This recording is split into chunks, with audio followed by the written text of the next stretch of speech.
গতকালকে এক ভাই একটা মহিষ নিয়ে আসছিলেন, সেটা হতে পারে পাহাড়ি বা জঙ্গলি টাইপের দেশীয় মহিষ। আনার পরে সে আমাকে ফোন দিছে যে ভাই আমার মহিষটা বাসা নিয়ে আসার পরে সেই মহিষটা খাবার দাবার খাচ্ছে না এবং কাউকে কাছে যেতেও দিচ্ছে না এবং প্রচুর পরিমাণে পাতলা পায়খানা করতেছে। তো এখন মহিষ ট্রান্সপোর্ট না, শুধু গরু আর মহিষ না, বিষয়টা হচ্ছে গবাদি পশু যখন আমরা হাটে তুলি তাদেরকে প্রচুর পরিমাণের কাঁচা ঘাস হোক দানাদার হোক দিয়ে পেট ভরিয়ে নিয়ে যায়।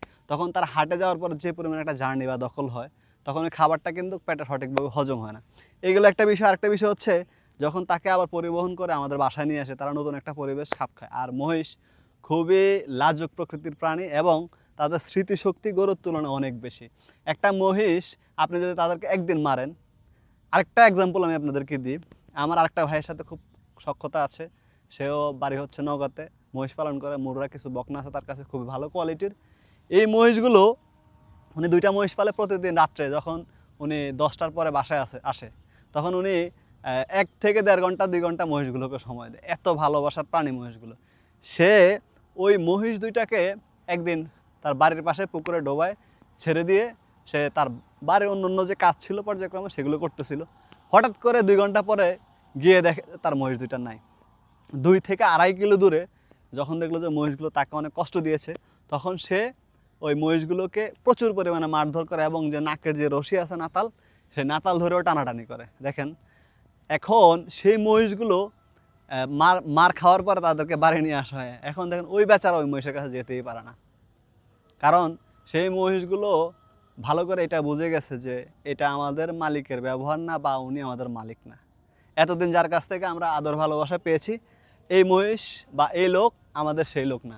আমরা এদেরকে আসলে নিতে পারতেছি না। এই জিনিসটা মনে করে সেই মহিষগুলো এখন আর কাছে যেতে পারে না। তো মহিষকে কখনোই মারধর করবেন না, ভয় দেখাতে পারেন। মহিষকে মারধর করলে তারা আপনার কাছ থেকে দূরে সরে যাবে। তাই মহিষকে অবশ্যই ভালোবাসা দিতে হবে। এবং মহিষ মারার মতো প্রাণী না ভাই। মহিষ গরুর মতো এত উশৃঙ্খল না। মহিষকে আপনি কন্ট্রোল করতে পারবেন। মহিষ গরুর চেয়ে খুবই শান্ত প্রকৃতির, ঠান্ডা মেজাজের। এরা খাবার দাবার খায়, কিন্তু এদের একটা স্বভাব হচ্ছে এরা মানুষ থেকে একটু দূরে থাকতে চায়। মানে বন্য প্রাণীর যে বন্যতার একটা স্বভাব, এটা এখনও তাদের ভিতরে রয়ে গেছে। তাই মহিষকে মারবেন না। মহিষের স্মৃতিশক্তি খুবই প্রখর। আর প্রতি বছরেই হাটে বাজারে ঈদের সময় আসলে প্রচুর প্রচুর পরিমাণের এই বিষয়টা ফোকাস করা হয় যে মহিষ পাগলা খ্যাপাটে, এগুলো আসলে কোনো কিছুই না।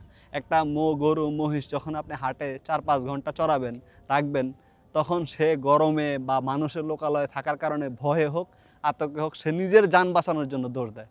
তখন কিন্তু সামনে যা পায় সে আর ওই দিকে আর ডান বাম তাকায় না। তখন একটা ক্ষতি হয়ে যায়, কিন্তু মানুষ মনে করে মহিষ পাগল। আমাদের 20-22টা মহিষ আমরা লালন পালন করি। আজ পর্যন্ত আমি এখন পর্যন্ত দেখি নাই যে কোনো মহিষ আরেকটা মহিষকে গুঁতো দিচ্ছে। হ্যাঁ, মিটিংয়ের সময় কিছু পুরুষ মহিষ থাকে, তারা ফাইটিং করে একটা মহিষ আরেকটা মহিষের সাথে, তাদের জাহির করার জন্য যে ব্রিডিংটা কে করবে। এই বিষয়টা আমাদের ডিসকভারি বা অ্যানিম্যাল প্ল্যানেট যে চ্যানেলগুলো আছে সেগুলোতে দেখা যায়। হরিণের ক্ষেত্রে হোক বা অন্য বন্য প্রাণী অন্য প্রাণীর ক্ষেত্রে হোক, তারা করে কি মেটিংয়ের সময় ফিমেলকে মেটিং করার জন্য তারা পুরুষরা মেটিংয়ের সময় মারামারি করে, পুরুষে মারামারি করে তারা মানে নিজেদেরকে নিজের শক্তি প্রদর্শন করে, যে জিতে যায় সেই মেটিংয়ের সুযোগটা পায়। ঠিক মহিষের ক্ষেত্রে কিন্তু এই জিনিসটা আছে, এবং মানুষ দেখলে কিন্তু তারা খুবই দূরে থাকে। মহিষ কিন্তু পাগল হয় না। আমরা এটা একটা ভুল প্রচার করছি। ভালো থাকবেন, সুস্থ থাকবেন। আসসালামু আলাইকুম।